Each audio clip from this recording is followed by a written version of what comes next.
Hello students, हम आज बात करेंगे मार्क्स के वर्ग संघर्ष के भाग 2 में। हम बात करेंगे वर्ग संघर्ष में पूंजीवाद के विनाश के क्या कारण हैं, और दूसरा हम बात करेंगे इसके अंदर कि समाजवाद की स्थापना के लिए मार्क्स ने कौन कौन से उपाय बताए हैं। हम उनके ऊपर चर्चा करेंगे। मैंने अपने पिछले वीडियो में जो वर्ग संघर्ष का भाग 1 था, उसमें मैंने आपको वर्गों के बारे में बताया कि वर्ग क्या होते हैं, वो आर्थिक आधारों पर बनाए जाते हैं, समाज में वर्गों का निर्माण क्यों किया जाता है, और वर्ग के संबंध में मार्क्स के विचार मैंने आपको बताए थे कि मार्क्स जो है वर्ग संघर्ष के बारे में क्या कहते हैं। मार्क्स ने दो बताए हैं समाज में वर्ग, पूंजीपति और सर्वहारा वर्ग या श्रमिक वर्ग। तो उन दोनों के बीच में अपने अधिकारों को लेकर संघर्ष होता है।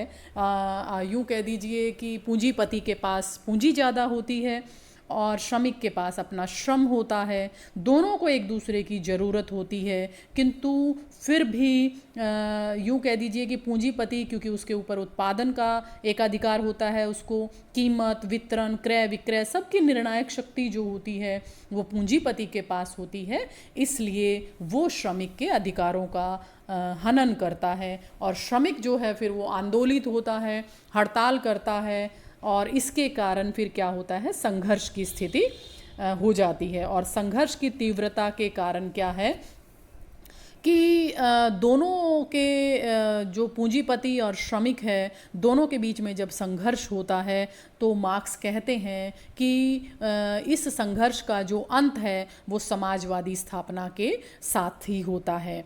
ठीक है, तो आज हम बात करेंगे कि पूंजीवाद के विनाश के क्या कारण है। जैसा कि आप देखिए, पूंजीवाद के विनाश के कारणों में मैंने लिखा है कि लाभ की प्रवृत्ति किसकी होती है? पूंजीपति की। पूंजीपति चाहता है कि क्योंकि पैसा मैंने लगाया है तो सारा लाभ मैं ही ले लूं। अतिरिक्त मूल्य को पूंजीपति हड़प जाता है। अतिरिक्त मूल्य क्या होता है बच्चे? जैसे मान लीजिए कोई टेबल बना है, वो टेबल 100 रुपये का उसकी लागत आई है, उसकी लकड़ी, उसका पेंट जो है 100 रुपया लागत आई है। श्रमिक की जो यूँ कह दीजिए कि मजदूरी है, उसने जो बनाया है उस पर मान लीजिए उसका 50 रुपये श्रमिक का हो गया, तो टोटल कितने की हो गई? वो 100 रुपये की जो है वो लकड़ी हो गई, श्रमिक हो गई 150 रुपये का, मतलब वो टेबल हो गया। किंतु श्रमिक, वो पूंजीपति जो है वो बाजार में उसको 250 रुपये का बेच रहा है। तो क्या हुआ? 150 से 250, 100 रुपये एक्स्ट्रा हो गया।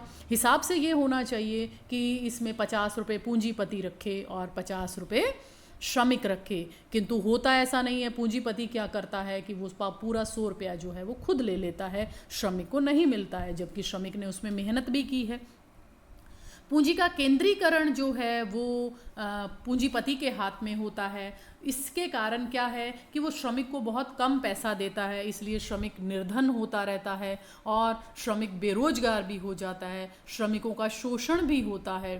पूंजीपतियों द्वारा क्या है, श्रमिकों के प्रति अन्याय और अत्याचार जो है ऐसा व्यवहार किया जाता है। तो इसके कारण क्या है कि श्रमिक जो है वो उद्वेलित हो जाता है, मांग से अधिक पूर्ति हो जाती है, अधिक उत्पादन जो होता है वो पूंजीपति खुद ले लेता है, या बाजार में माल की कमी कर देता है वो, तो आम लोगों तक वो पहुंचता नहीं और फिर वो अपने मनमाने दामों से उस सामान को बेचता है। एक आर्थिक संकट की स्थिति भी आ जाती है कई बार समाज के अंदर। आर्थिक संकटों से कैसे? जैसे पूंजीपति उत्पादन प्रणाली के साथ साथ समय समय पर बहुत सारे ऐसे आर्थिक संकट और श्रमिकों के कष्टों में वृद्धि हो जाती है। पूंजीपति के हाथों में धन का संचय होने के कारण श्रमिकों की गरीबी में वृद्धि होती है, उनका व्यक्तित्व नष्ट हो जाता है, उनकी स्थिति जो है यंत्र में उपकरण की भांति हो जाती है, वे वस्तु मात्र बनकर रह जाते हैं।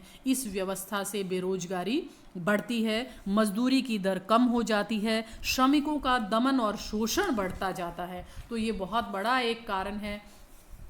नेक्स्ट हम बात करते हैं विशाल उत्पादन। विशाल उत्पादन से मतलब है कि पूंजीवादी व्यवस्था में फैक्ट्री प्रणाली द्वारा तीव्र गति से बड़ी मात्रा में उत्पादन किया जाता है, जिस पर थोड़े से पूंजीपतियों का अधिकार हो जाता है। अतः उनके हाथों में पूंजी का केंद्रीकरण रहता है। केंद्रीकरण मतलब इकट्ठी रहती है और एकाधिकार हो जाता है। व्यक्तिगत स्वतंत्रता जो है श्रमिक की नष्ट हो जाती है। और यही कारण है कि जब पूंजी का संचय पूंजीपति के हाथ में होगा, एकीकरण या एकाधिकार पूंजीपति के हाथ में होगा, तो श्रमिक को तो नेचुरल सी बात है कुछ नहीं मिलेगा।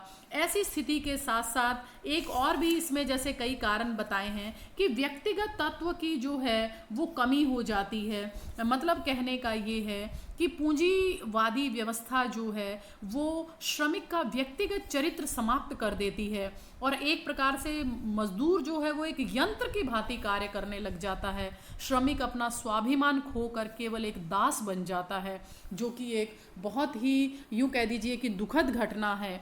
इसके साथ साथ ही जब श्रमिकों के अंदर इतने उसके अधिकारों का हनन होता है तो उनमें एक एकता का उदय होता है, या यूं कह दीजिए कि उनमें एक चेतना का विकास होता है और उनको ऐसा लगता है कि हम जो है श्रमिक आपस में मिलजुल कर काम करते हैं, एक दूसरे के सुख दुख की चर्चा करते हैं, तो उनमें संगठन, अनुशासन और सहयोग की भावना पैदा होती है। जो संघर्ष पहले वे व्यक्तिगत स्तर पर कर रहे होते हैं, अब वे स्थानीय, राष्ट्रीय और अंतर्राष्ट्रीय स्तर पर करने लग जाते हैं। आप देखिए मजदूर यूनियन बनी हुई है, आप लोगों को सभी को मालूम होगा, और जब भी उनके अधिकारों का कहीं हनन होता है तो वो उस मजदूर यूनियन के आधार पर जो है आवाज़ उठाते हैं अब श्रमिकों का। और ये जो है पूंजीवाद के विनाश का एक बहुत बड़ा कारण है। जब ऐसे कारण हो गए तो मार्क्स कहते हैं कि समाजवाद की स्थापना होती है। ऐसे जब श्रमिक अपने अधिकारों के लिए जो है आंदोलित होता है या स्ट्राइक करता है, तो ऐसे में उसके समाजवादी समाज की स्थापना की जानी चाहिए। और वे कहते हैं कि ये जो है ये समाजवाद की स्थापना कभी एक दिन में नहीं की जा सकती है। सारी पूंजीवादी संस्कृति को जीवन के नवीन ढंग में बदलना होगा, तब जाकर समाज में समाजवाद की स्थापना होगी। मार्क्स ने समाजवाद की स्थापना के कुछ उपाय भी बताए हैं। उन्होंने बताया है कि भूमि पर व्यक्तिगत स्वामित्व का अंत हो, मतलब ऐसा ना हो कि सारी भूमि जो है वो पूंजीपतियों के हाथ में हो। एक सीमा तय कर देनी चाहिए कि इस सीमा के बाद जो है भूमि जो है पूंजीपति और नहीं खरीद सकेगा, ताकि वो व्यक्ति कोई दूसरा खरीद सके। भूमि पर सभी प्रकार के लगान का सार्वजनिक कार्यों में उपयोग किया जाना चाहिए। मतलब मान लीजिए मेरी भूमि है और मैं जितना भी मुझे लाभ हो रहा है मैं अपने ही काम में ले रहा हूँ, जबकि ऐसा नहीं होना चाहिए। जैसे एक नौकरी पेशा व्यक्ति टैक्स देता है, वैसे ही जो भूमि का स्वामी है उसको भी टैक्स देना चाहिए और उस टैक्स से हमें सार्वजनिक कार्यों में उपयोग में लेना चाहिए। यातायात और संचार के साधनों में भी जो है राज्य का एकाधिकार होना चाहिए, वो कभी भी पूंजीपति को नहीं देना चाहिए, क्योंकि अगर पूंजीपति के हाथ में होगा तो यातायात और संचार के साधनों के ऊपर उसका एकाधिकार होगा और वो मनमाने पैसे वसूल करेगा।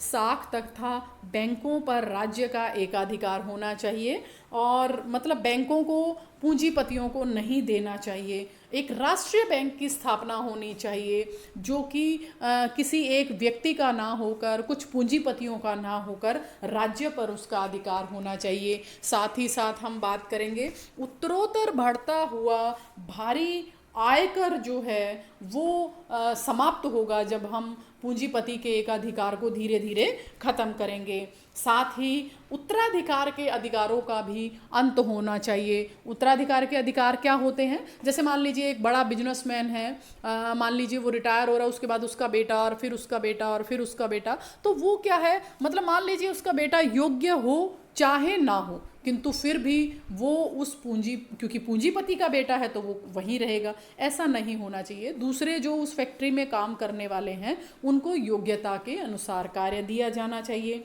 कृषि का जो है उद्योगों के साथ सम्मिश्रण किया जाना चाहिए। मतलब कृषि के नए आधुनिक तरीके बताए जाने चाहिए लोगों को, ताकि वो बहुत ज़्यादा जो है उत्पादन कर सकें और देश के विकास में अपना योगदान दे सकें। देश के भागे हुए देशद्रोहियों की संपत्ति जो है वो जब्त कर लेनी चाहिए। वो कैसे? जैसे मान लीजिए विजय माल्या है, वो बाहर चले गए देश को लूटकर। नीरव मोदी है, वो बहुत सारा उन्होंने देश को लूटा और वो बाहर चले गए। ऐसे लोगों को लाना चाहिए, उनको कड़ी सजा देनी चाहिए और उनकी जितनी भी संपत्ति जो उन्होंने देश को लूट कर हथियाई है, उस सारी संपत्ति को जो है देश के विकास में लगाना चाहिए और जब्त कर लेनी चाहिए। कारखानों में बाल श्रमिकों पर प्रतिबंध लगाना चाहिए। देखिए, बाल श्रमिक बच्चे होते हैं, वो बहुत कम पैसों में भी कार्य कर लेते हैं। तो हमें क्या करना है कि हमें उन बाल श्रमिकों को पर रोक लगाई जानी चाहिए। उसके लिए शिक्षा की व्यवस्था करनी चाहिए, निःशुल्क शिक्षा देनी चाहिए और साथ ही साथ उनको एक अच्छा खाना भी प्रोवाइड करवाना चाहिए, जिससे क्या है उनकी सेहत अच्छी रहेगी, वो स्वस्थ रहेंगे और स्वस्थ रहेंगे तो देश के भावी नागरिक जो है बनकर देश और समाज के विकास में अपना योगदान देंगे। साथ ही साथ राज्य के कारखानों और उत्पादन के साधनों का विस्तार करना चाहिए। कुटीर उद्योग, मतलब केवल यूँ ना हो कि बड़े बिजनेसमैन को ही हम पैसा दें, कुटीर उद्योगों को, लघु उद्योगों को भी हमें जो है बढ़ावा देना चाहिए। और इससे फिर क्या होगा कि समाज के अंदर एक अच्छे लोगों की स्थापना होगी या एक अच्छे बिजनेस की स्थापना होगी और इसी बिजनेस के से क्या होगा, समाज में एक अच्छा पैसा आएगा। समाज में हमें बाहर से पैसा नहीं मंगवाना पड़ेगा। तो ये सब जो चीज़ें हैं वो यूँ कह दीजिए कि एक छोटा सा और मैं अपनी तरफ से भी ऐड करना चाहूँगी इसमें कि हमें अपने देश में बनी हुई चीज़ों का भी यदि हम उपयोग करते हैं तो उससे क्या होगा, हमारा पैसा हमारे ही देश में रहेगा और हम उसको और अच्छे कार्यों में लगा सकते हैं। ना कि जब हम बहुत विदेशी चीज़ें खरीदते हैं तो हमारा पैसा बाहर चला जाता है। तो कोशिश ये करनी चाहिए कि हमें अपने स्वदेशी चीज़ों का इस्तेमाल करना चाहिए ताकि हमारे देश में विकास की राह पर वो आगे चले। तो देखिए, बहुत सारी मार्क्स ने समाजवाद के स्थापना के हमें तरीके बताए हैं और मार्क्स का जो ये सिद्धांत है वो विकासवादी और क्रांतिकारी दोनों ही है। वह जो है समाज में एक नई व्यवस्था स्थापित करता है। वह न केवल श्रमिक के अधिकारों की रक्षा करता है, साथ ही साथ श्रमिक को आंदोलित करने के लिए भी प्रेरित करता है। मार्क्स का एक शब्द है वो उन्होंने जो मज़दूरों के लिए कहा था वो मैं आपको ज़रूर कहना चाहूँगी। उन्होंने मज़दूरों के लिए कहा कि दुनिया के मज़दूरों, आप सभी यदि एक हो जाओगे तो आपके पास पाने को बहुत कुछ है।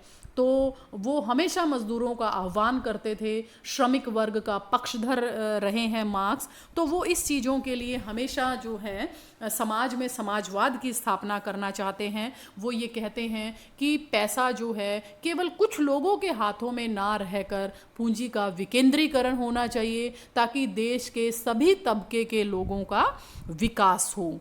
ठीक है, इन मार्क्स का जो वर्ग संघर्ष का सिद्धांत है वो बहुत महत्वपूर्ण सिद्धांत है। इस सिद्धांत ने सर्वहारा वर्ग को उस दास्ता से मुक्ति पाने का उपाय बताया है जिसमें अभी तक शोषित वर्ग का उत्पीड़न होता रहा है।